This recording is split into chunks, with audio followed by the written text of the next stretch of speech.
for Deuce and Mo. Deuce and Mo. Hey. Do it for Deuce and Mo. When it comes to the Kings, it's my favorite show. Do it for Deuce and Mo. Deuce and Mo. Hey. Do it for Deuce and Mo.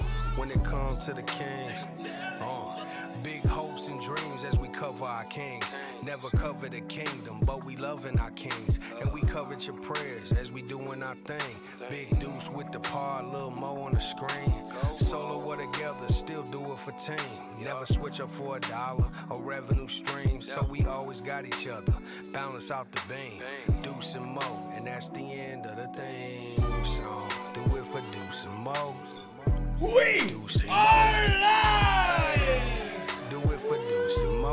When it comes to the Kings, it's my favorite show. Happy Sunday night. Do it for Deuce and Mo.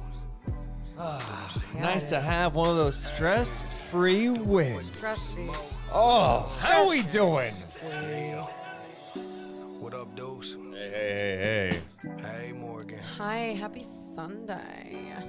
I'm rooting for y'all. Thank you. Yeah. Let's go, Kane. Hard to believe, Morgan. What is hard to believe? Do it for Deuce. My math is right.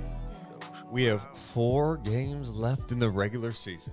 Why would your math be wrong on that? 4 games left. I'm a little tired. I'm feeling the end of the season, I think, and I'm trying to get juiced. I'm trying to get jacked. I think I've been on this emotional roller coaster of the season, but the last couple of days, WrestleMania, and I had to deal with seeing all the Cody crybabies be so happy that Cody finished his story tonight. He finished his story, yay! And I think I'm just a little worn down from it all. Really? I don't know. Well, I wasn't going to do this, but I can. Do what? And I was jamming on the way home. And I was like, you know what? Like, we need happier songs. Whoa. Okay. So after your emo song that swept the world, people connected with it. A lot of people connected with it. I get it. We all have dark souls. But then, is this bad to think, though? I was like, Morgan, you might have to like do this song tonight, because I was just jamming, and then I was like, you might have to do this song tonight. You just look at the schedule, and not to say like there would be like, but what if we weren't happy or satisfied with a win against the Portland Trailblazers, and there was nothing else? They just clapped ass tonight. They did clap ass. Who's to say they can't clap ass again? Coming up on Tuesday, then home Thursday. Is this a fog clapping night? See?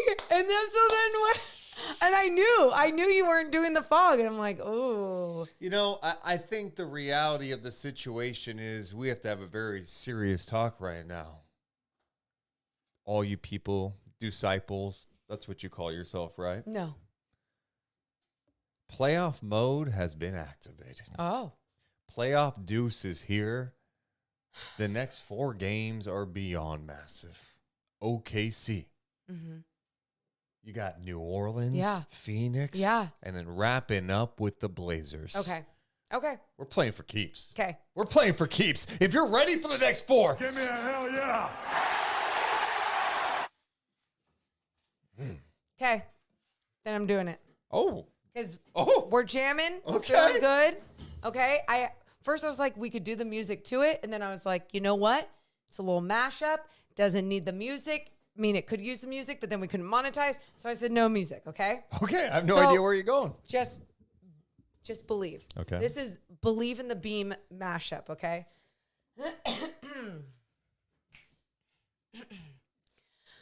Do you believe in the beam? I can feel something inside of me that this really is a playoff team. Oh. Yeah? Hold on. Is that how it goes? Hold on. Everybody who's ready. No, a little Morgan no, reggae stop. time. It's not unusual to believe in the beam. Ba-na-na-na. It's not unusual to have fun with the beam. But when I don't see that gleam in the sky, it's not unusual to see me cry. I wanna die. She's just a beam that smiles at me after every King's victory. There's nothing like seeing the bright purple sky.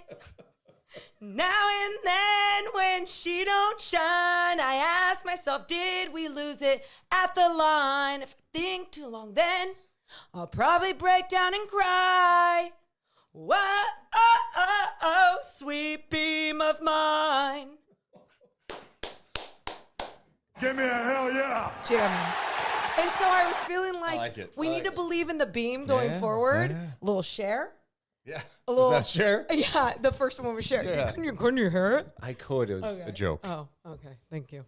Man. But anyway, and then I almost forgot the mashup because could I had tell. just put it together. That's why I was getting the crowd to intro. And then I was like, no, you're ruining the beat of the song.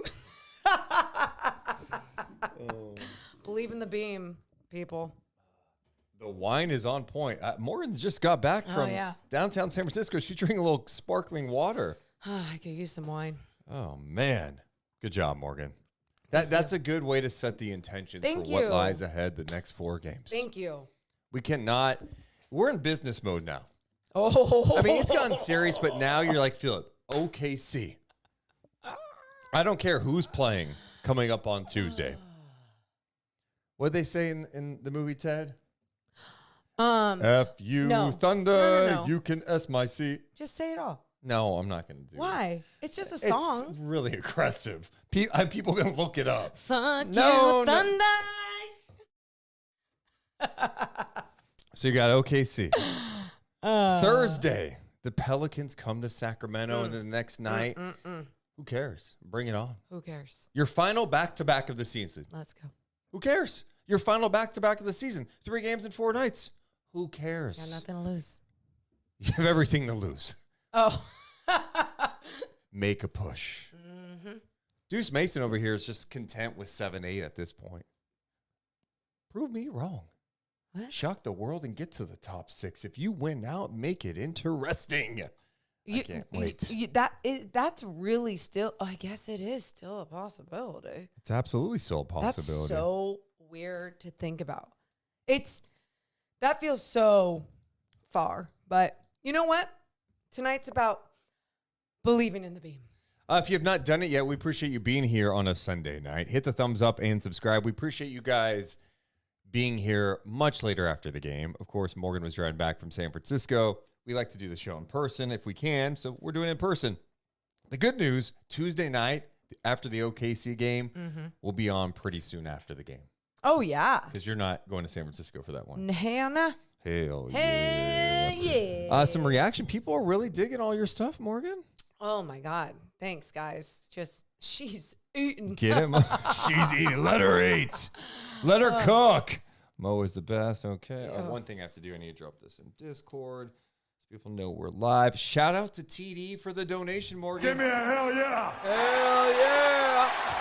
Saying, Morgan, here's one for you. If you want to sing it, give me a Beam Boys, Free My Soul. I want to get lost in your pick and roll and drift away. Give me the Beam Boys and free my soul. I want to get lost in your pick and roll and drift away. I love it. Make money, super chat money off of just like karaoke bits. You know what's so funny about this is if the Kings ever have like playoff success, do you understand the amount of songs we're going to be singing after the game? No, because It's going to be like a concert before the podcast starts. You can't because like even, And then we stop and it's like, one more song. no, One more because even song. this, I needed the 2 hours to like jam in my car to be like, okay, let me like think about things. Can you give me that one more time, Morgan, from TD? Give me the Beam Boys and free my soul. I want to get lost in your pick and roll and drift away. Okay, my turn. Okay. Remember, don't force. Don't force. Just talk it. I know. Just can you just let me cook? Okay. Let him cook. But I'm coaching. I don't want coaching till after, Cook, okay? Cook. Give me your Beam Boys and free my soul. You made me laugh. Shut up. Shut your mouth. Shut your mouth. Give me your beam, boys, and free my soul. I want to get lost in your pick and roll and drift away. You honestly. Give me a hell yeah. Yes! Morgan sucks! Morgan sucks. Morgan sucks. Oh my God. I'm actually really proud that you didn't do your whole like try and push and belt. Look, I'm here for stage presence, for support. I'm the hype person. Oh my God. I don't need to. Look. Oh wait, he's going into talking about himself. Is Jokic sprinting down the floor and dunking on people all the time? No. Still the best player in the game. Just because I can't sing to Morgan's level. I mean, cool. I see average players sprint the floor and dunk. I'm cerebral.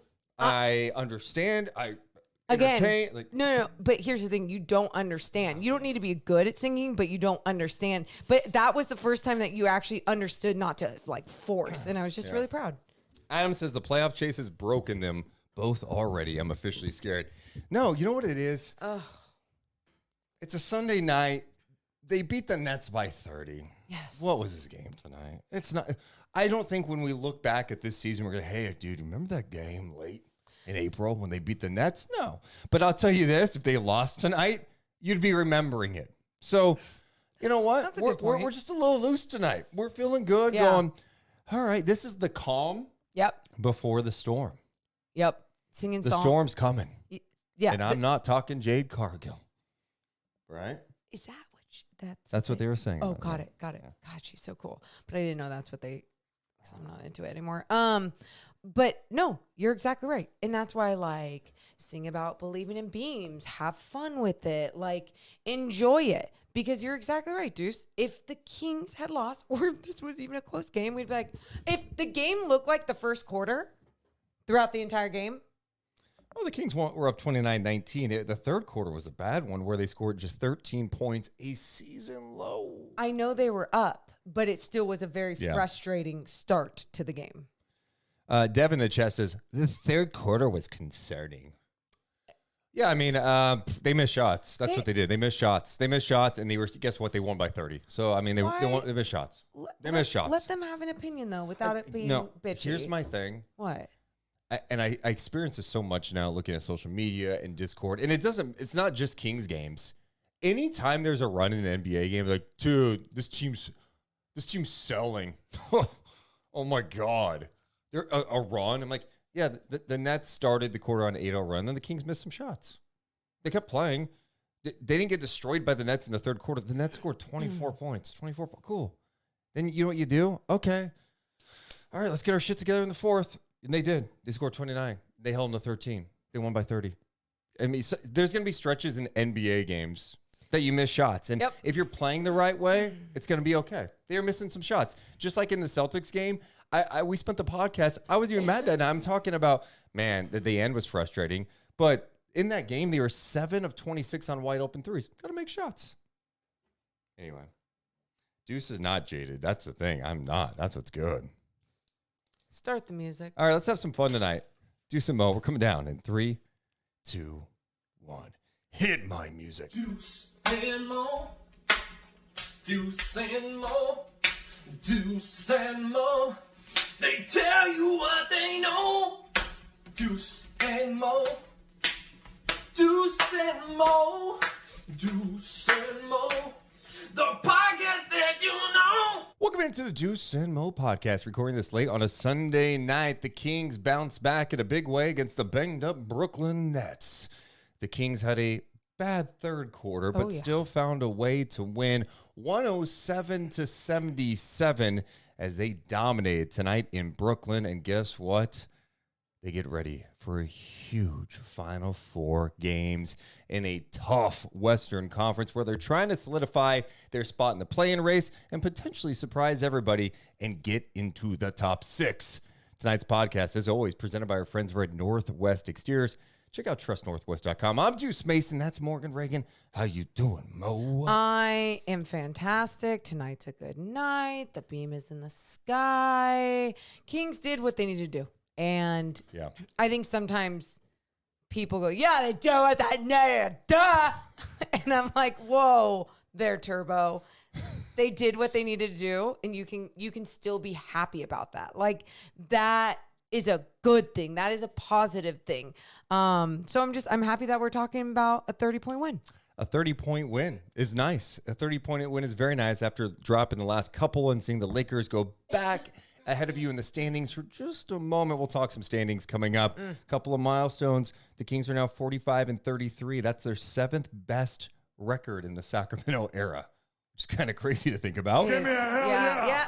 Appreciate the little things. Appreciate the little things. And before the season, Vegas had the over-under at 44.5.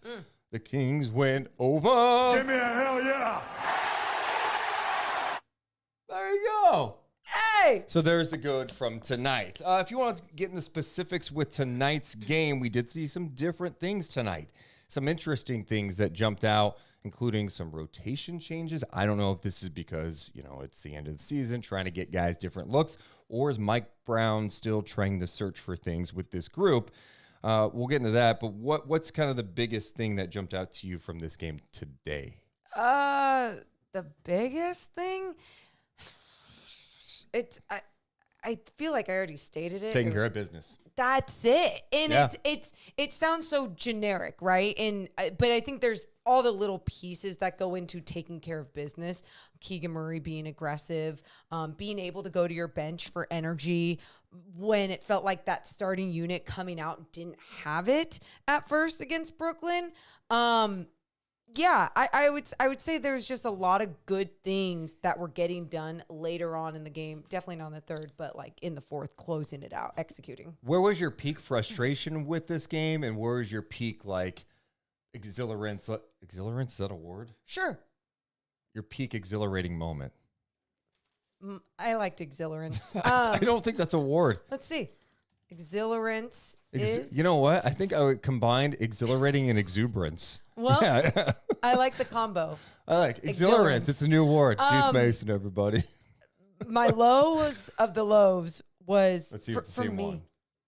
For me, Okay. I think yours is going to be different. Mine was the first quarter. What is there a play from that first quarter though? Okay, wait. No, do we have the same play then? I know we have the same play. On 3, let's say it at the same time, even though it's going to come out differently. 3. Fox. 3, 2, 1. Fox to Davion alley-oop. alley-oop. And it's not even a problem with the fact that Fox was in transition to throw an alley-oop to Davion Mitchell. He actually did that in the playoffs last year and against Yeah. the Warriors. It's like, it just wasn't, it was defended pretty well. Like, it was just not the smartest alley-oop I've ever seen in my life. There was a defender there and it got broken up. And what was crazy about that play is the Kings ended up scoring on like a third chance opportunity from a Davion Mitchell 3. So it all worked out, but you're going, oh dear, just take it all the way. And I don't know if he thought he had Malik Monk with him. I don't know what he was thinking. He just threw it up to Davion. I'm going, no. It was one of those moments too where the lead wasn't enough for me at that time, where there wasn't enough dominance, pure dominance at that point, in my opinion. And so when that happened, like, I even said this on the post-game show. I said, bench him. You bench his ass after that. You did not leave him in there. And I love Davion even talked about it after the game, too, because he was just like, yeah, when he threw it up, I was just like, what am I going to do? What am I going to do with this? What are you looking for? I text Morgan after I said, Fox lobbing it to Davion should get him benched. Yes. We were so mad. But that's what it's like. I was so irritated. I'm like, well, you're not up 30 right now. Yes, No and playing around. That is how I felt. And I think we all, if you're watching the game, especially, I know so many things are going on today. You had the women's college championship game. Shout out South Carolina. Shout out Caitlin Clark, who had an amazing run too. Will be the number 1 pick. You had that. Of course, you had night 2 of Mania. Oh, of and course. then you had this Kings-Nets game. And Stockton Kings. Stockton Kings in the playoffs. They lost in the conference finals to OKC. So there's a lot going on today, and then people just have lives. But if you watch this game or you skip tonight's game, it was one of those where you're like, okay, the Nets have so many guys out late in the year, but they have enough guys in their lineup that scare you. Like, I'm looking at the lineup. Even though I'm going, the Kings are going to win tonight. They're not going to mess around and lose. I'm going, yeah, but what if Schroeder does this? Yep. Or what if Cam Thomas does this? Yep. Oh, but Bridges, maybe he gets it going. So there's just enough elements of fear Correct. going into this game where when it got off to kind of a shaky start and the Nets had the lead, you're like, no, this could be the low point. I don't want the low point. That was my low point. But I think the one thing I've challenged myself to do, it's hard. In first quarters? Just in games in general, like, it's a 48-minute game. It's a 48-minute game. And, like, if you're overreacting and you're talking in the first quarter like it's over, it's done because they're down 4 to the Nets, it's like, dude, no, they can figure it out. Just get it going. Knock down some shots. What's frustrating is sometimes when that identity bleeds on into the rest of the game, right? Yeah. And I think that obviously has happened. Then you've seen other teams be resilient or fight back or whatever it is. Even a few nights ago against the Celtics, it's like it wasn't the best game. They were playing a really good team in the Boston Celtics. Kings weren't making anything, and then they found a way to rally back. It still didn't excite me that much that they rallied back, but it still doesn't make it that like it wasn't hard to rally back from being down 21, whatever it was. So now you look at this game and the way that they started it.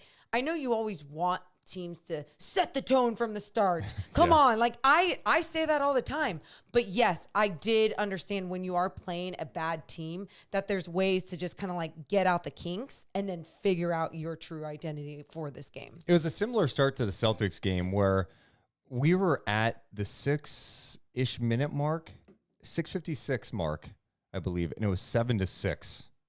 Brooklyn was 2 for 11, 0 for 4 from 3. Sacramento was 2 of 7, 1 of 4 from 3 with a few turnovers. So those were just moments you were like, oh no, this can't be the game. They have to win tonight. At the end of the first quarter, it was 29-19 Sacramento. And then by the half, Sacramento got it going.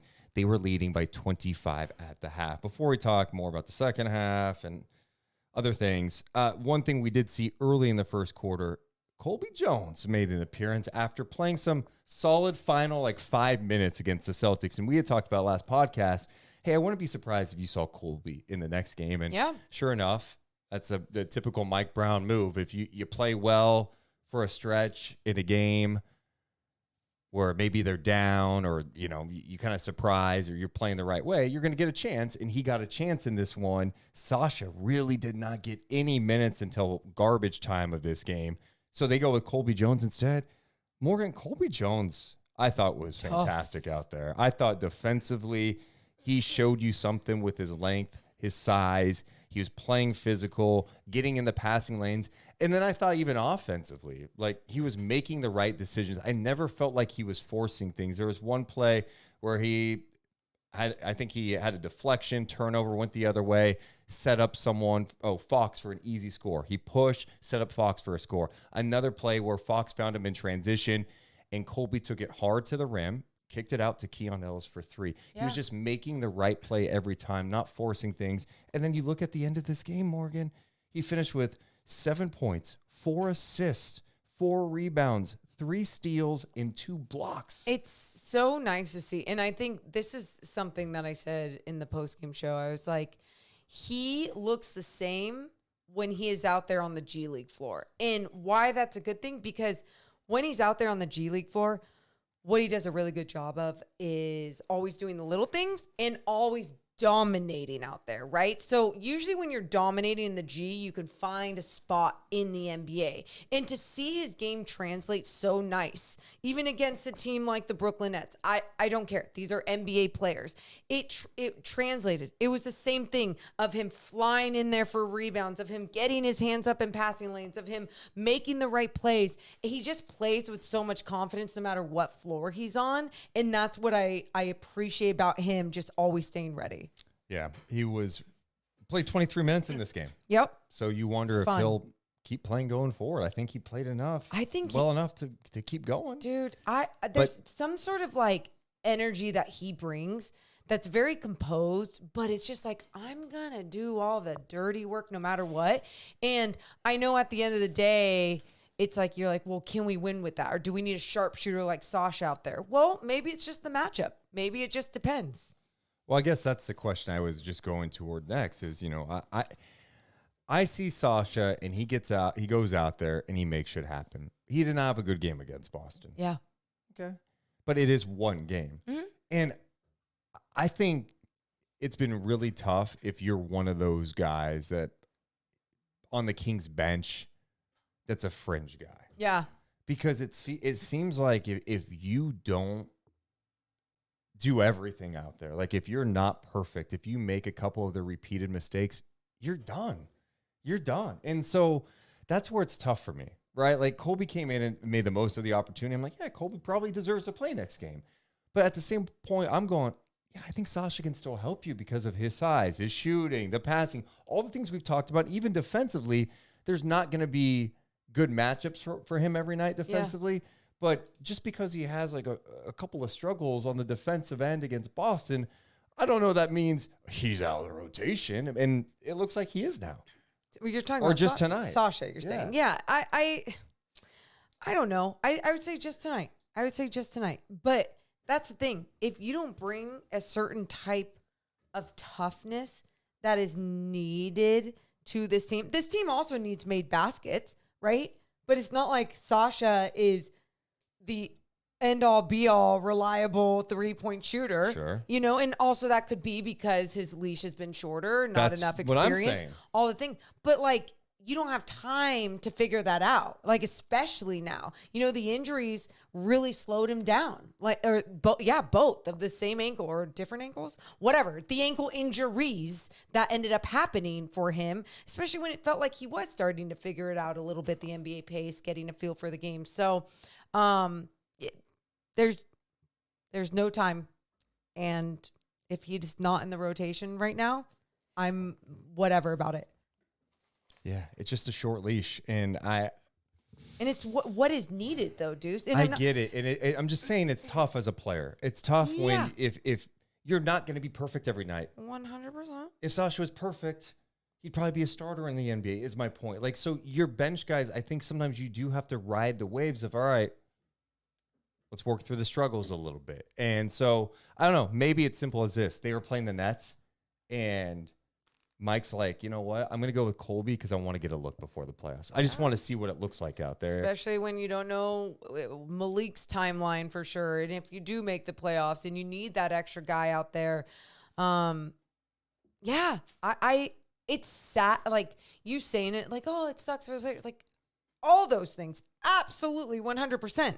But at the same time, we are at such a different time of the season now. It's like, if you do not contribute the second you get out there, I'm there. Like, playoff mode's here. You know, like, you got to execute or sit your ass down. And in the chat, I think it's one tried saying that you got to rotate to find who's hot. And it does seem like Mike is very big on the hot player off the bench. Like, if you got it going, when we say hot, it's just not about shot making. That's one element. For him, it's about, are you getting stops? Are you doing the little things? Yep. Are you being active defensively? Are you in the right spots defensively?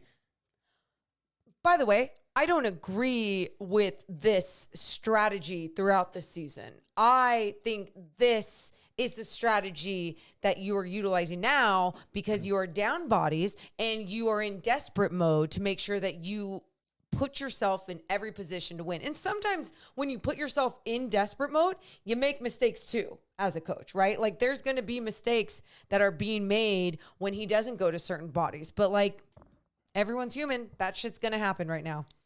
Oh, good for Colby. The one thing he did not do well tonight was shoot it from three. He was 1 of 6 from downtown. He was also 0 for 2 at the free throw line. That's an element of his game. He was not a good free throw shooter in college, inconsistent too in the G League and in the pros. You know, he's much more of a mid-range guy in the G League from what we saw. He can hit the three, but he's very confident in that mid-range, the float. He's got a nice floater that he can show off. And how many times, like, especially if someone's not going to respect your shot or even respect you being able to take them to the rack, like, that area of the floor is going to be open. Look, you know, if he has more opportunities going forward, make sure to look for yours there. Even if you're getting a DHO from Sabonis, whoever, and you're just curling off of it, getting to your spot at the elbow. The other interesting element from tonight's game from a rotation standpoint, we mentioned Colby in there instead of Sasha. Harrison Barnes got the start, played 7 minutes, did not play the rest of the first half. Then he started the third quarter. He ends up playing 11 minutes and 15 seconds in the game. He finished with 2 points, 1 of 4 shooting, 0 for 2 from 3. Instead, we saw a heavy dose of Trey Lyles, saw a lot of Davion Mitchell, but Trey Lyles was fantastic off the bench in this game. He played just under 30 minutes, 14 points, 10 rebounds. He also had 2 assists and a steal on 6 of 8 shooting, 2 of 3 from downtown for Trey Lyles. Loved Trey Lyles' game. Here's my question. Yes, I know I've mentioned this before. probably. If this is just a one-game thing, like maybe it's like, hey, this is where I don't know what to make of it, right? I didn't hear Mike Brown's post-game thing. Was this the thing where it's like, hey, we want Harrison Barnes' starting or consecutive game streak to continue, but we're not going to play him a lot tonight? We're trying some different things? Or was it like, I don't like what he's giving us, so we're going to go with Trey Lyles. He's cooking. We're going to let HB rest tonight. It's just interesting he played 11 minutes. And if it's more of the side of he didn't play well, this is why he played 11 minutes. I guess my question is, if you have a starter that's in that realm where you feel like some nights he can only give you 11 minutes, 15 minutes, 16 minutes, why wouldn't you just put Trey Lyles in the starting lineup? Because there's been other nights that HB has been able to drop 30 or whatever it is. And this guy has shown it enough in this league, in this position, that he can do that. And not even this season. I'm just saying within his career, right? And so you ride one of the only consistent things that you have going for you. Why do you think the debate of whether or not Kevin Huerter should be in the starting lineup was such a huge thing? Because he was so up and down, but we were getting closer and closer to the end of the season. It's ride with what feels the most, what makes you feel the most comfortable with your vet or whatever it is, but definitely play him those amount of minutes if he's not providing. And Deuce, you and I just talked about this. The first quarter, I hated it. I felt like the way that they came out, this and that, blah, blah. If the tone doesn't matter because there's 4 quarters in the game, then why did something like that really matter, right? Why just get off to a good start? Like if Trey Lyles is more productive out there on a regular basis, the lineups he plays in are plus versus minus. Yeah. Then maybe that just makes more sense to roll with. It doesn't mean you don't play Harrison. But he could be your new staggering Malik Monk or, whatever it is. I mean, and that's the thing. I mean, I think at this point we're used to it. The reality is Fox and Sabonis are playing. Yep. And Keegan's probably the other guy now. Because if Keegan is out there playing defense and he's trying to be aggressive offensively, Mike's going to play him. That's all there is. Those 3, that's for sure. Those guys are playing. And I know we'll talk more about Keegan, but Keegan even taking 18 shots in this game and being aggressive and taking those.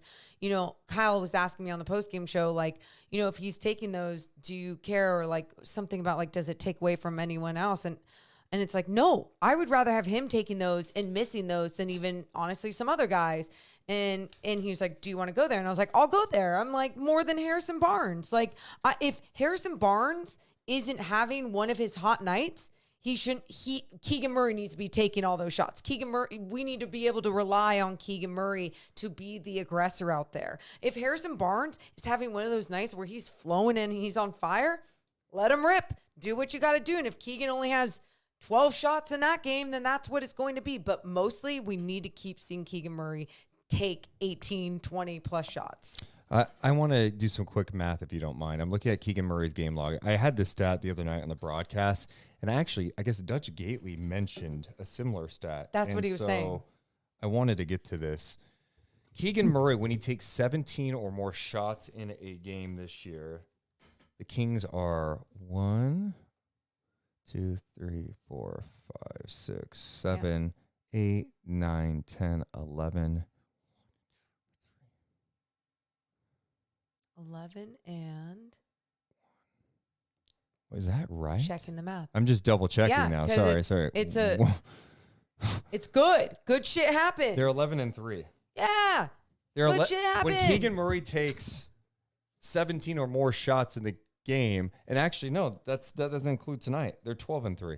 They're 12-3. You literally had not just shots, you had stats About Harrison Barnes and points. 3 games ago about Harrison and Keegan when Yeah. they score 17 plus points. Like, what good things happen, the amount of games that the Kings win when those two are scoring like that. But if it's not going to be those two and Harrison's going to have his inconsistency all season long, I mean, which same as Keegan, but I feel like you're trying to develop Keegan into what you want him to be for the future of your franchise.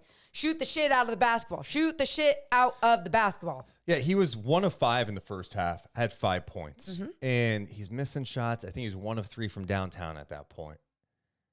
He came out of the gates in the third, and the Kings were missing everything. It was a hideous third quarter for the Sacramento Kings. Remember, they're up 25 at the half in this game. They scored a season low 13 points in the third quarter. They were 6 of 25 shooting, 1 of 12 from 3. But in that quarter, Keegan had 9 of Sacramento's 13 points. And I wrote down a sequence in the third quarter because the Kings, by the way, did not score their first bucket until the 6:38 mark of the third quarter. Lyles hit a floater at the end of the shot clock. Keegan hit a corner 3, and he just threw his arms in the air like, Yes. thankfully. At that moment, he was 2 of 10, in the game. 2 of 10 in the game.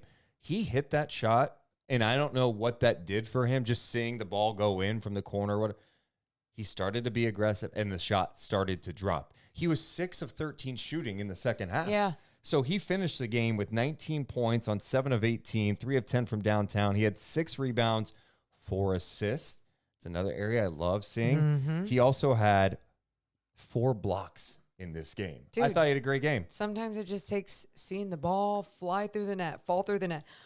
I mean, former players say that all the time, and it's the truth because what that one shot can do for your be like, okay, I got it. Okay, now I know the feel. Okay, I got the vibe down, whatever it is. And I feel like that's exactly what kind of happened to him.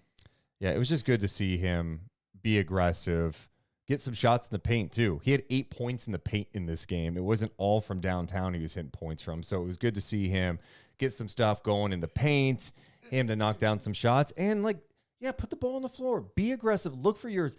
I'm at the point with Keegan, and maybe I'm just higher than most, okay?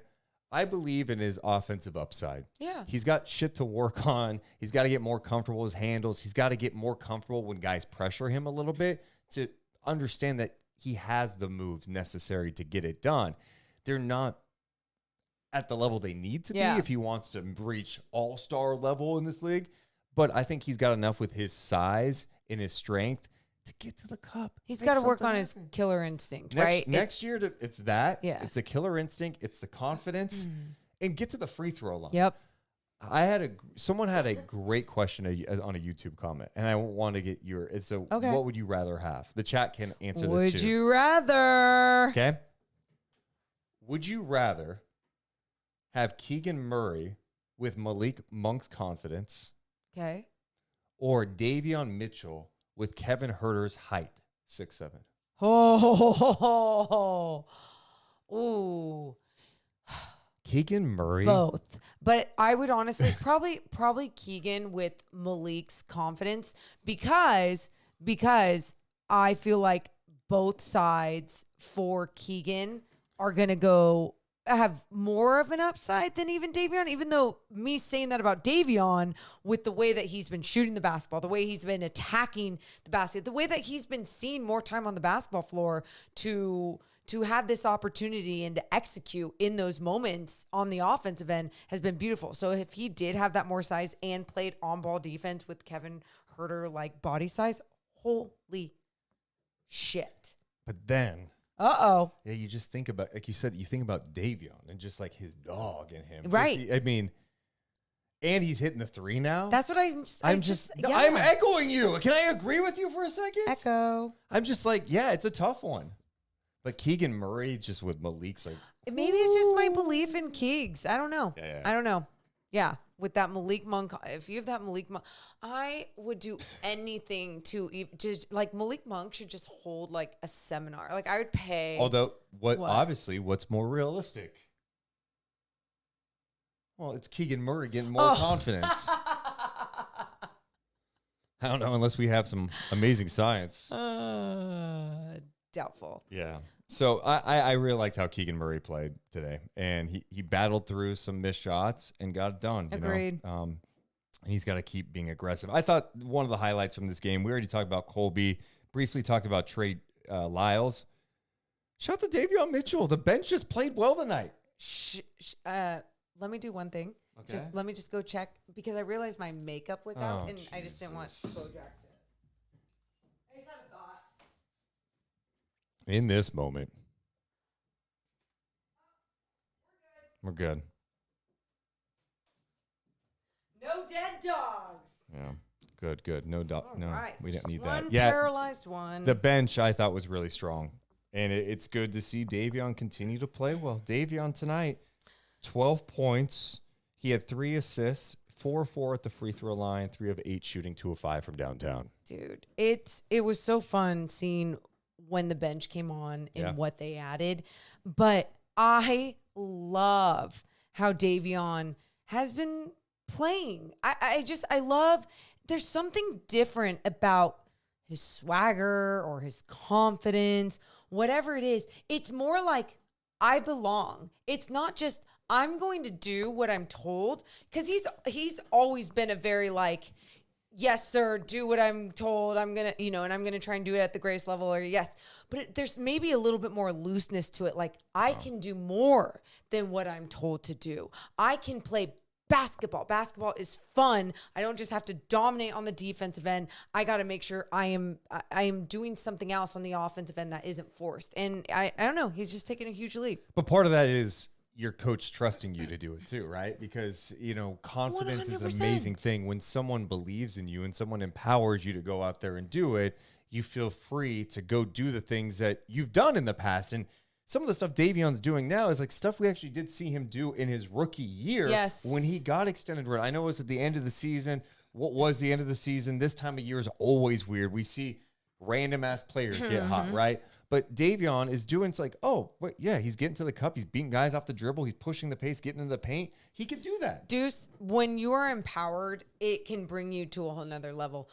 But when you believe in yourself, so cliche, but truly, when you believe in yourself, like you don't need anyone else. That person may hold the key to giving you more minutes to actually be out there on the floor, but you have to believe in yourself first. And I felt like he believed he could do certain things, but he wasn't showing it. And now this season, he's like matured and broken free. And free is that word I want to use with him. He looks like he's playing with a free mind, and then having Mike Brown with the key to be able to be like, go show me. Well, I think the biggest change with all of that, right, is Fox is playing more off ball. And That's a great they're point. putting the ball in Davion's hands to go make something happen. And last year, if he got the moments to have the ball in his hands, he was trying to get used to an offense that he wasn't comfortable with. His first year in that offense, he'd over dribble sometimes. And, there's some indecisiveness in an offense where you need to make quick decisions. And then the shooting wasn't there. Then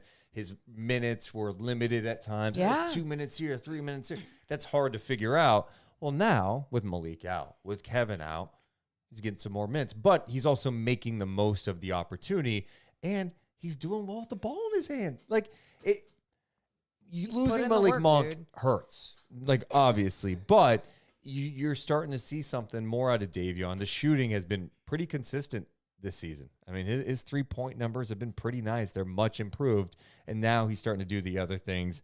I love it because there are stretches this season you're like, oh man, like this is tough. Like he worked on his all offseason on his shot. He's not Dude. playing. There's so many times, like toward the beginning of this season, where especially before trade deadline, it was like, I just hope he goes to a team where he can play, where he can showcase himself, where he can actually be on the floor and get minutes, because you always saw that there was something there, and it did feel like someone needed to empower him, or the system of what the team style needed to work for him.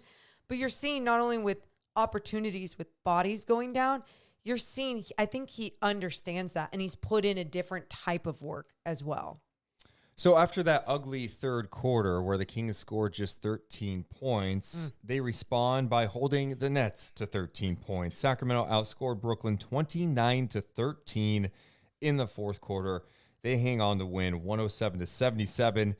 It's the fewest points they've allowed in a game this year, 77 points. Yes. Sacramento had 26 fast break points, 9 of 10 on fast break opportunities. They had 31 assists, just 9 turnovers in this game. And then some of the cool numbers that we saw, the Sacramento Kings had 8 steals tonight. Colby had 3 of those. And then block shots. Sacramento with 12 block shots tonight. You had 4 from Keegan. You had 2 from Sabonis, 2 from Colby Jones, 2 from Trey Lyles, and Alex Len had 1. So did Keon Ellis. Sabonis, by the way, 18 points, 20 rebounds, 9 assists, just 1 assist shy of a triple-double. He was 7 of 14. He had one really tough stretch in this game. I'm trying to remember what quarter it was because I was like, oh, my goodness, Sabonis. Was it the first? No. I thought I had it written down. But it was a sequence where he missed a great look, got blocked on the putback. Then the other end, the Kings get a stop. He comes down, turns the ball over. It was like 3, and he was so frustrated with himself. You could just see it. He's just like, oh, he wanted to just kill something. Glad he didn't. But happy for him in this type of game. And he only missed 1 free throw, I believe, 4 or 5 at the free throw line. Good. That's an issue. Okay. Morgan today hits me up and goes, hey, what did you have some new numbers on the Kings and their free throw shooting? And I went, yeah, you want their last 5? Coming into this game tonight, and this is significant because we had been talking about the Kings shooting the ball well at the free throw line. And it was like, man, they've been top 10 in free throw shooting. Well, coming into tonight, the Kings in their last 5 games were shooting 69% at the free throw line on 13.4 attempts. So that's 69% breaking news. That's not nice. That's last in the NBA. And those attempts were 28th in the NBA. And since the break, they're at 77%. That's 17th. They were near top 10 for a minute. Now, looking at Sabonis coming into this game over his last 5, he was shooting 59% at the free throw line. Nice. And that kills you because you're going, man, who else is shooting like shit at the free throw line? Well, Sabonis gets there more than anybody. During that stretch, he's taken nearly 6 free throws per game and shooting 58.6%. On the good side, De'Aaron Fox, 86% at the free throw line during that stretch. De'Aaron just needs to get there more. He needs to get some more calls, but Sabonis, to Morgan's point, was 4 or 5 tonight. The Kings were 12 of 16, 75%. De'Aaron did miss 1 tonight, and Colby missed 2. So, yeah, it was much better. I like seeing them focused and making their free throws, but all in all, for Sabonis, it was just nice. He looked tough out there, and we had seen some moments in these last couple of games from him where he's missing so many bunnies, or he's just like not making the right decision. You know, we talked about this before the game too, you and I, about how teams have been collapsing on him in the paint. And if he's holding on to the ball for 7 seconds, or even putting the ball on the floor, trying to attack the paint, but then doesn't make a quick decision out of that, you're just screwing with your entire offense, especially when there's a spray 3 wide open, and, or it could have been open if you'd taken 1 dribble and not 2. Yeah, and that's the thing you're talking about too, is like it's teams collapsing and making life more challenging. It's not making quick decisions. And then what hurts you is when you are making these quick decisions, where you are getting the spray 3s, you have games where you miss them. And the Boston game's a great example of this, where Sacramento was 7 for 26 on wide open 3s. That's 26%. Really 7 for 26 on wide open 3s. So it's one of those, Mark Jackson, right? Make or miss league. Yeah, some nights it is. And the Kings missed a lot in that Celtics game. But if you start knocking down those shots, that changes things. They're not going to feel as comfortable, you know, coming down and packing the paint unless they want to live with those guys getting hot. And one more thing to add to that, because Will Z had put something out before the game had started, and he put Domas Sabonis offensive struggles. And he goes, missing his buddies. Monk and Herter have combined to assist 172 of Sabonis's 368 assisted field goals, good for 46.7%. You know, just goes on to basically say, I think Herter and Monk had a bigger impact than we all maybe saw.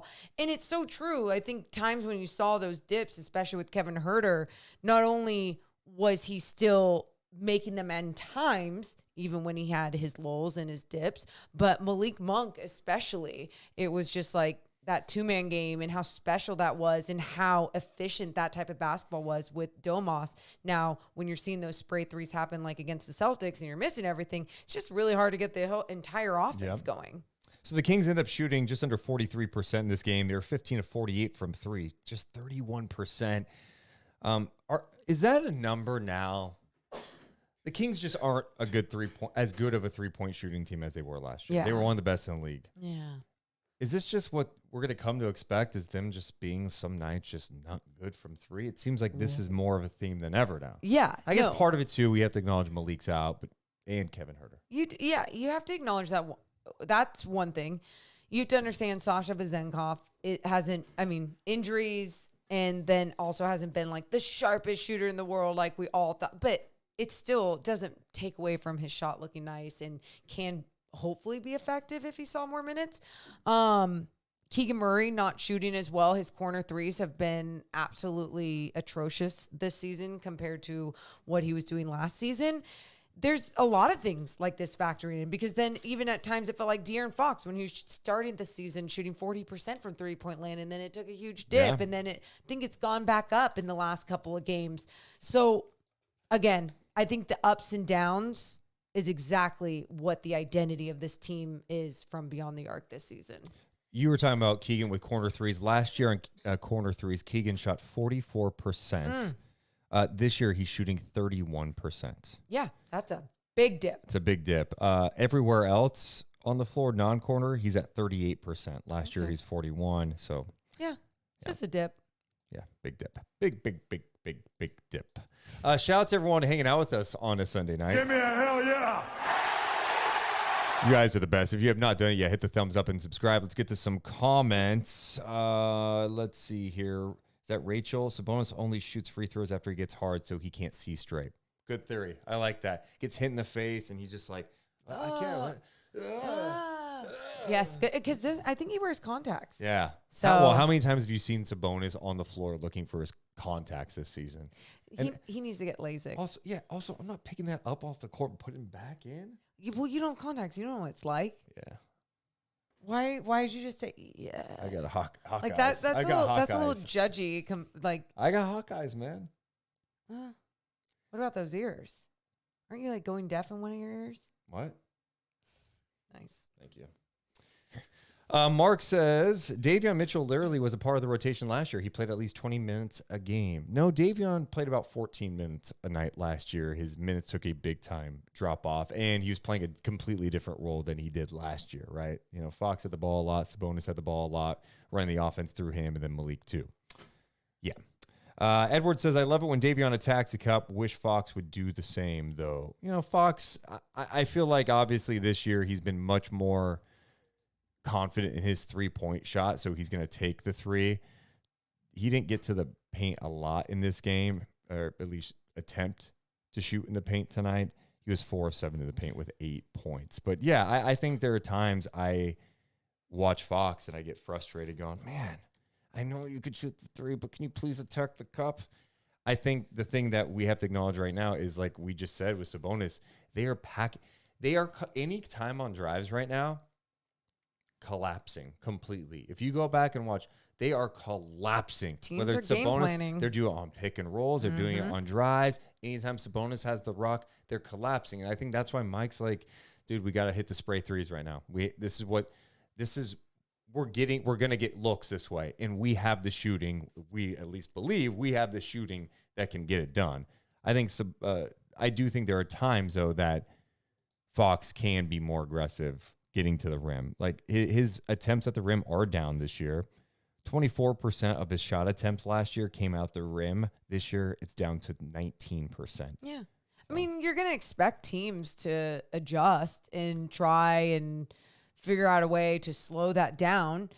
Now, for De'Aaron, you just hope that he also adjusts going into this next year. And I think adjusting is making sure you're working on that mid-range shot, not just a floater, but like that game right there, I think is a part of a lot of people's games that can be touched on more, executed more, and especially when you have the speed of De'Aaron Fox and you just get someone going back on their heels, and you go, okay, might not be able to get them at the rim, but I can get them right here in this space around the nail. And I guess it's worth mentioning, I mean, he's not taking as many mid-range, but he's still up there. I mean, the guys ahead of him on mid-range, Yeah. Jalen Brunson and SGA. Yeah, I mean, 47% of Fox's shot attempts are from the mid-range. That's according to Cleaning the Glass. Yeah. I just dropped some stats all over your faces, guys. 47%, but I guess my point is making them too. I Is see. like that's what I'm saying, working on, not necessarily just like looking for it. Last year, he shot 51% on mid-range. Yes. This year, it's dropped to 47%. Okay. So it's Still- dropped a little bit. 51% last year was a career best for De'Aaron Fox. And remember that, like it felt so dominant, and not to say that it's still not at 47%, but you can still feel the difference, right? Like sometimes, even just how teams game plan for him and Sabonis, it's slowing them down. They can figure out the rest. What else jumped out to you from tonight's game? Do you have any other thoughts on tonight's game? I think we gave a lot of love Yeah, I to the good, and we acknowledged the bad. the bench. I mean, we mentioned everyone there. Deuce. I don't think there's anything else you need to hone on. The Kings, they did what they need to do. Only 9 turnovers. We Yeah. like seeing that. So taking care of the basketball. Obviously going up against a team that didn't disrupt enough. What? The player of the game race in the voting has never been closer. What? Oh! We have to decide the Rock and Soul player of the game. Who was the player of the game? The options: Trey Lyles, Okay. Keegan, Murray. Colby Jones, and Domas Sabonis. Here's the voting. Okay. 24% Trey Lyles, 24% Colby Jones, 24% Domas Sabonis, and 28% Keegan Murray. So don't you have to go with the 28% Keegan Murray? Well, what's your thought? Keegan Murray. He got off to a slow start, but guess what? The Kings scored 13 points in the third. He had 9 of them, and he kept being aggressive.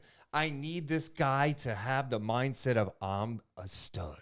I'm a future star. I'm going to go get it. I want him to be upset when he misses a 3. I want him to celebrate after he finally makes one after being 2 of 10 shooting, and then keep going after it. This guy had 19 points, 6 rebounds, 4 assists, 4 blocks. Keegan Murray, our rock and soul player of the game. Make sure to go check out Rock and Soul Diners, just 6 blocks away from the arena on April 12th. That's a Friday. After the Kings game, there's going to be a huge party there. You get 50% off your entire bill, so make sure you go. There's a DJ at 10 o'clock too. Appreciate their support. The Deuce and Mo podcast, also presented tonight by our friends over in Northwest Exteriors. If you need new windows, there's no better place to go, Morgan Reagan. Yeah, you got to go to Northwest Exteriors. You got to get a free quote today, because is your house ugly? Well, it's probably your windows. Is your house cold? It's probably your windows. Is your house hot? It's probably your windows. So go check them out, Why, Morgan? because They are simply the best. Trust Northwest. Also, a shout out to a New York Times bestselling author, the one and only T.R. Reagan. Yes, you're going, must be related to Morgan, huh? Yeah, Morgan's Hell yeah. mom is a New York Times and Amazon bestselling author. She writes thrillers that are based in Sacramento. What a story she has. She tried to get published for years, and the big book publisher said, no, woman, Yeah, literally. this is a man's game. Kind of. Your books suck. Yeah. Done. Uh-huh. Go be a mom. Kind of. Probably. This was the 90s, Honestly, I'm sure. yeah. So she went, you know what? No. I'm going to be different. I like writing. I like creating. Ooh. And she self-published. Turned into New York Times bestselling author. Amazon bestselling author. If you have not checked out her books, highly recommend them. They're thrillers. They're dark, and they're based in Sacramento. She's such an inspo in so many different ways, but also her books are really good, and so many of our listeners have already started reading them. And what I love is that I get to talk to everyone about them. Oh, and you know how Trey Lyles has his book club? Yes, after our interview, I did give him a bag of T.R. Reagan books, and I was like, just let you know, you never even have to read these if you don't want to. And he's like, this is so nice. Please tell your mom thank you. How cute is that? But I was like, please don't read them because then you're going to think differently of me because my mom's a psycho freaking lady. But seriously, you got to check them out. Yeah. Appreciate everyone's support of the Deuce and Mo podcast. Oh, I had a comment too I thought was great. Yeah. Jesse Crowder said, I think Deuce singing is going to be the moment of when our season changed. We're going all the way now. The beginning of the pod? Yeah. Maybe that's what people need to hear. Maybe the Kings need to hear that. Time. What's your Sharif Jewelers moment of the game? Davion to De'Aaron Fox. That lob, huh? That alley-oop. We laughed at the Fox to Mitchell lob, but the Davion. Because it made way more sense. That was pretty sweet. I loved it. That's my Sharif Jewelers moment of the game. And that made it 86-66. That felt like, okay, if you think you're going to make it close, it got to like 15 or 14. They went, nah. It's all over. I'm cool with that being the moment of the game. Good. If you guys have any other ones, let us know. Appreciate everyone's support. I've already said that. Don't know why I said that again. Next up for the Sacramento Kings, Morgan. Mm-hmm. The next 4 games, baby.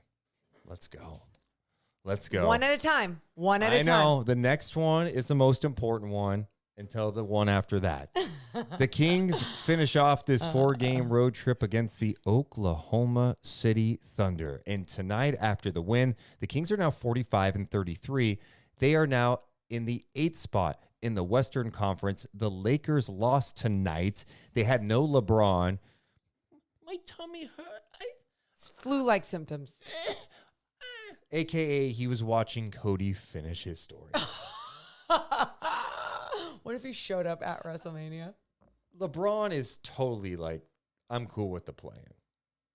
Well, yeah. I mean, that's like their.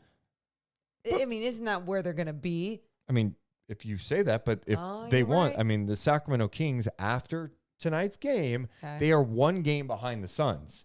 Now, why that's so fascinating, and they're also 1 game behind the Pelicans, they're directly in front of the Kings. So 6 Suns, 7 Pelicans, 8 Sacramento.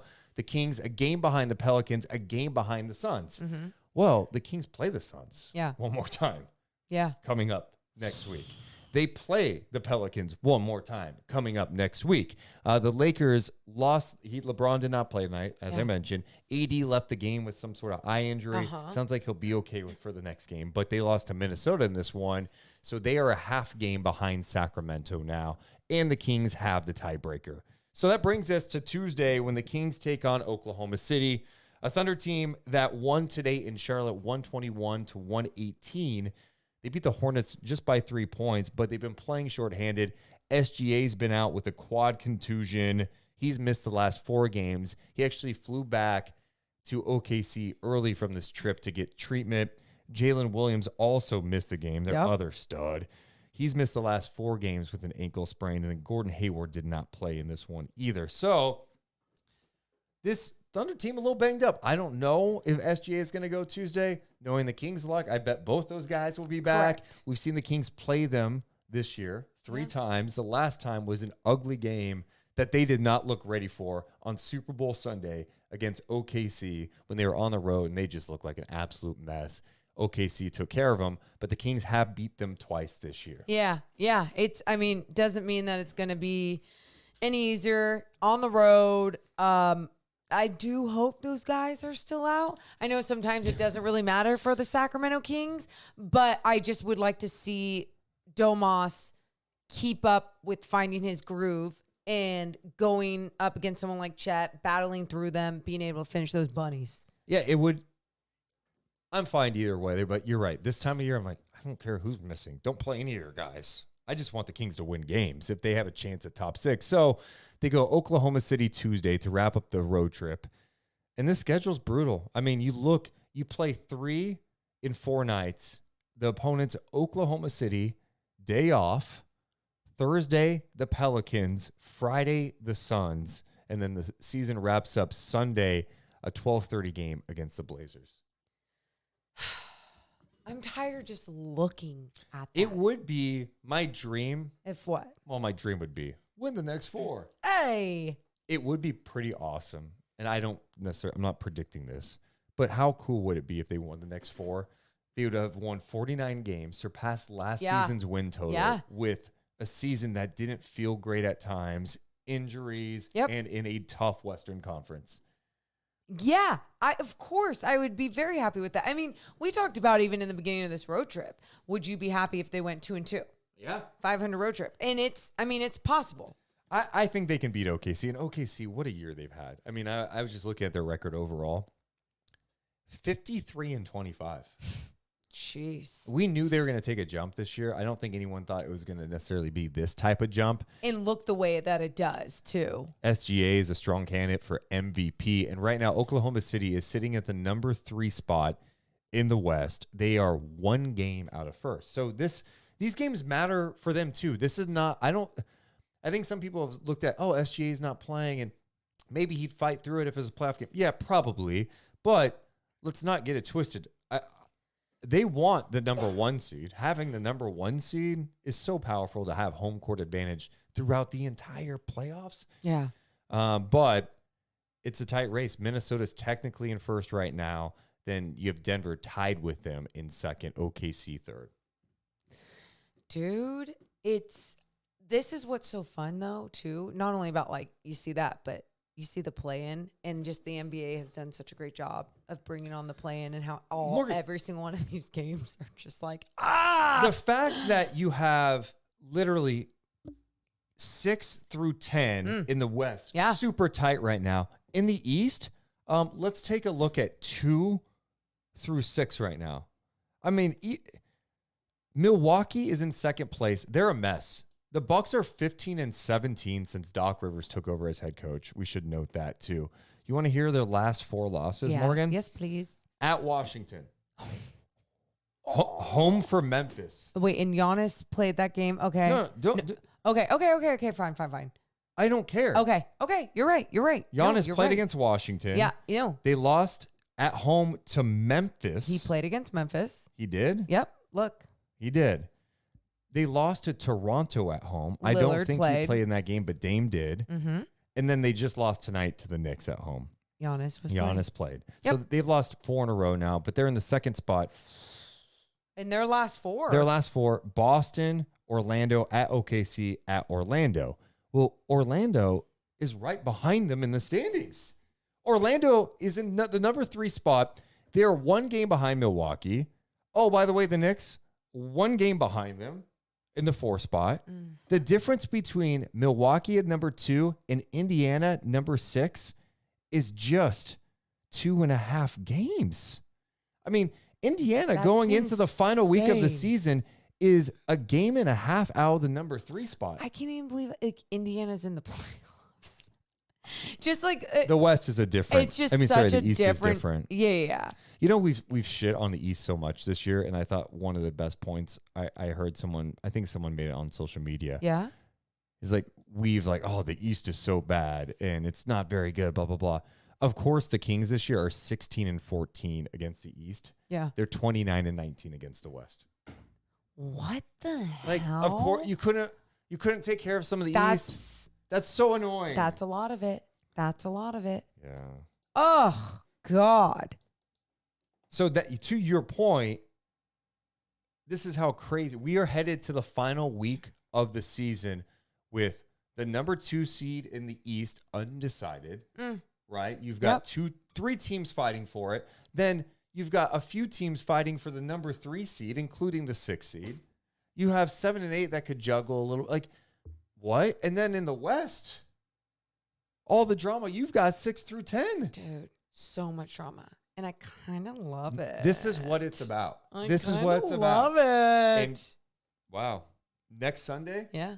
Next Sunday. Last game of the season. We're already going to be done. We're going to know where the Kings stand. We're going to know if they're in the play-in, if they somehow, 1 week from today. 1 week from today. Believe in the beam. Believe in the beam. That was me pressing my buttons. I see. My playoff mode activated, dude. Believe in the beam. Basketball gods, just please, please give us a first round series. Even if the path is through the play-in, just please get us to the first round. I just need a 7-game series. I, for my mental state, cannot deal with being eliminated in the play-in because it'd be by like the Lakers. Oh my or God. the Warriors, and it just I'm not ready for it. I need playoffs. Do you want to hear the song of praise one more time?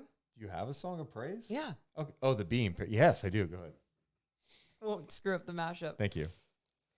Do you believe in a beam? I can feel something inside of me that this really is a playoff team. Oh, it's not unusual to believe in the beam. It's not unusual to have fun with the beam. But when I don't see that gleam in the sky, it's not unusual to see me cry. I wanna die. She's just a beam that smiles at me after every King's victory. There's nothing like seeing the bright purple sky. Now and then when she don't shine, I ask myself, did we lose it at the line? If I think too much, I'll probably break down and cry. Oh, oh, oh, oh, sweet beam of mine. Do you feel like you believe now? Air drum that. Yeah. Play your other instrument. Flip your drumstick. That's all I have. Great We job. believe. We believe. That's your anthem going into the end of the season. Why those songs? Nobody knows. Shout out to Horace. I literally have incense and a candle on an altar while they are praying to the basketball gods. Hell yeah. Scotty says Deuce and Celine. Yeah. Your turn. Sing the anthem What's the anthem?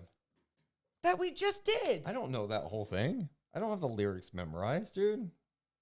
Do you believe? I don't have it all. Just you need to give it. Do your share. Do you believe in the beam? Do you believe in the beam? I don't know. If I could turn back time. I mean, I don't have any of that. It's not unusual to believe in the beam. It's not unusual to believe in the beam. It's not unusual to have fun with the beam. It's not unusual to have fun with the beam. I don't know how to go. Doing so good. Singing is my favorite thing. I love it. I do. You're taking shots at me? No, I'm not. Don't appreciate I'm it. with Jesse, where I feel like this could be the turning point of the Kings season ever since Deuce Mason sang. Sweet beam of my heart. Yep. You got- Oh, oh, oh, oh, sweet beam of my heart.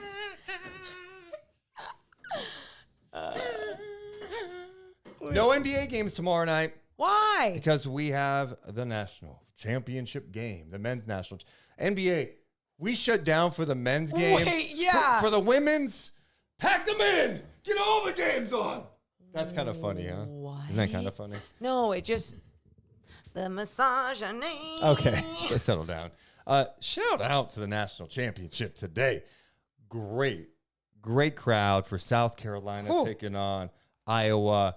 The way it got started. Caitlin Clark dropping 18 points in the opening quarter. Iowa gets off to a nice start. But, dude, South Carolina, I mean, I'm not going to pretend like I'm a college basketball expert, but you just go, hey, this team has not lost a game this season. You see why. Their defense, their size, they got all the second chance opportunities. Dawn It was bad. Staley was talking about, even after the game, she was talking about the guy that scouted and basically the way that he explained it to the team on what they needed to do. She just was like, it was such this big teaching moment, and being able to relay the message the way that he did, just giving him so much credit. But I'm so happy for them. Such a badass story. Both teams just badass. But for South Carolina, I mean, to go undefeated and then win the whole thing in that fashion when you're going up against one of the best players to ever play basketball. It's wild that one player was overshadowing a South Carolina team who had not lost, right? Who's had success before. Yeah. But going into the game, it felt like she was overshadowing them for good reason. She's unbelievable. She's going to be the number 1 pick, going to go to Indiana and play for the Fever. I was looking at, there was some story that was posted. The Aces they play the Fever, I think, in early July. They're moving their game to a bigger venue because of the demand for tickets for that game. She hasn't even technically been drafted. The draft's next week, but everyone's expects her to go. So they're playing at T-Mobile Arena for that game. Dude. And the Fever, I guess their season tickets are going crazy right now. No. Oh my God. This is just it's such a great time for basketball as a whole. And it's just like, finally people are just getting it. Good job. Also, shout out to the Stockton Kings. Their incredible season came to an end tonight at the hands of former Sacramento King Jamias Ramsey and the Oklahoma City Blue. They came to town and beat the Sacramento Kings G League affiliate, the Stockton Kings. Nice. Good save.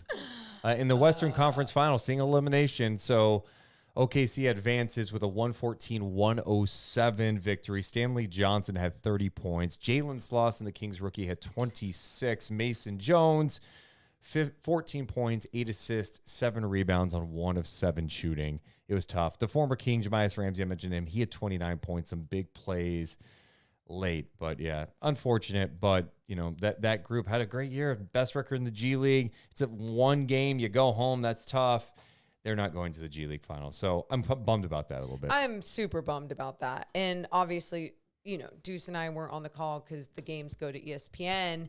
And it's like, it's even sad just not even being able to be there and call that last game. Yep. I know we got to call a really fun game going into that with the Western Conference Finals, but like just calling games for this team this season was so much fun. And there were so many different guys that made it fun. Everyone from the beginning of the season felt like a lot of Jordan Ford. And then when they finally got like Mason Jones, and obviously when Colby Jones was just dominating, and then Jalen Slauson, you can just depend on his passion to always shine through with his body language. I mean, but it's truly just a passionate player out there.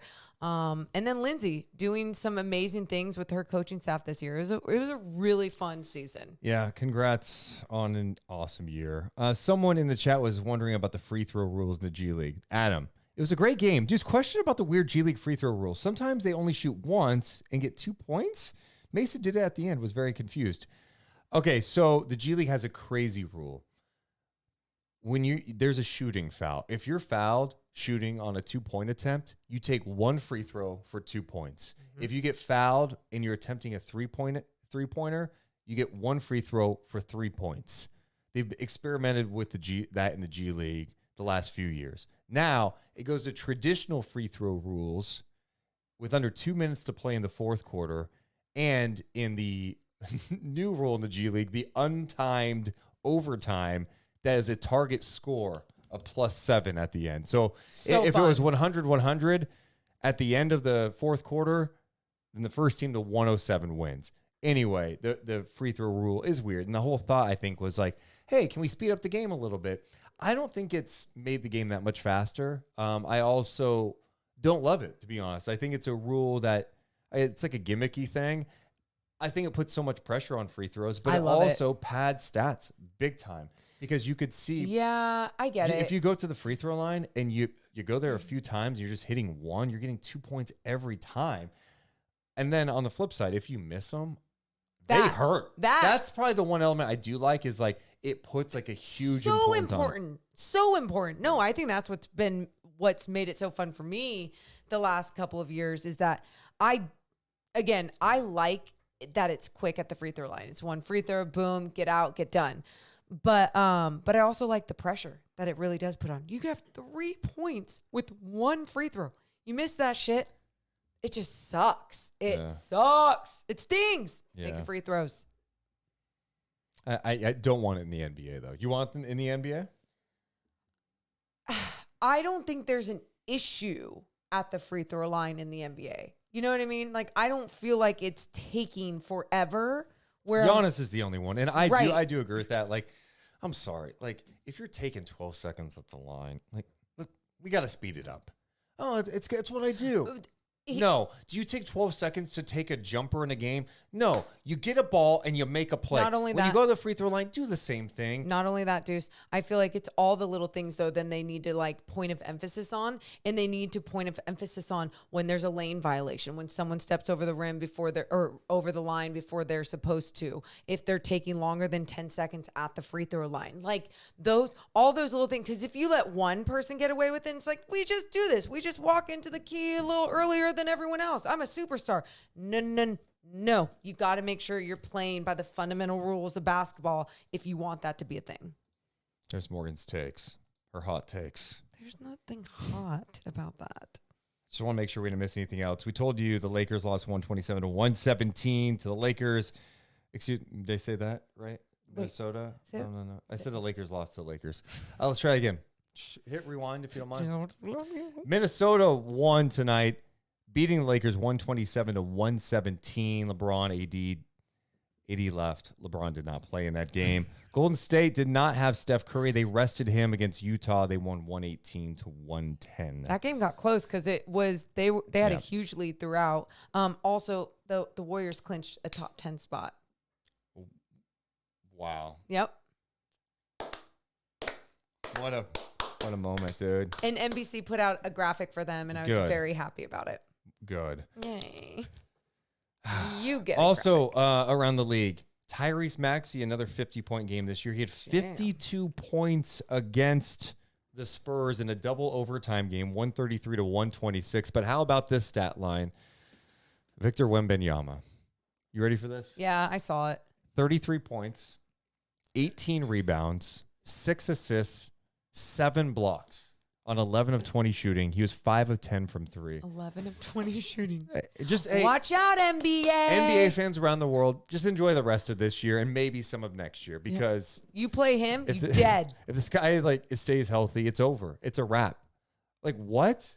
7 blocks? He's gonna get a quadruple double. It's happening. It is a team sport, though, so you got to make sure you're putting the right pieces around this majestic human. I know, but that's why I said a couple of years from now. That's kind of my thought on that. New Orleans went to Phoenix, beat the Suns tonight. It was was it in Phoenix? I'm just making stuff up at this point. Who cares where it was? 113 to 105. Don't laugh at me. You know this is the stuff that bugs me when I make mistakes, Morgan. I know. I don't know where it was either. And I think it was in New Orleans. Okay.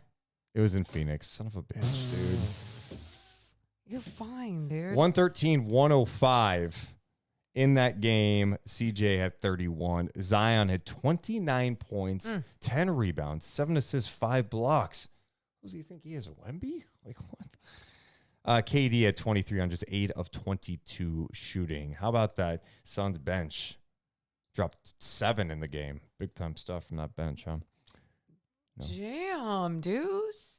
And another crazy game that happened. Yeah. Houston and Dallas. The Rockets were up in this game by 22 points. But Kyrie and Luka, man, it's ridiculous. They combined for, 85 points in this game? Yeah, Luka had 48 points on 15 of 25 shooting. This is disgusting. 15 of 17 at the line. You said I Luka. gotta go. I know. So Kyrie had 48 points, 15 of 17 at the free throw line. Luka had 37 points, 9 of 9 at the free throw line.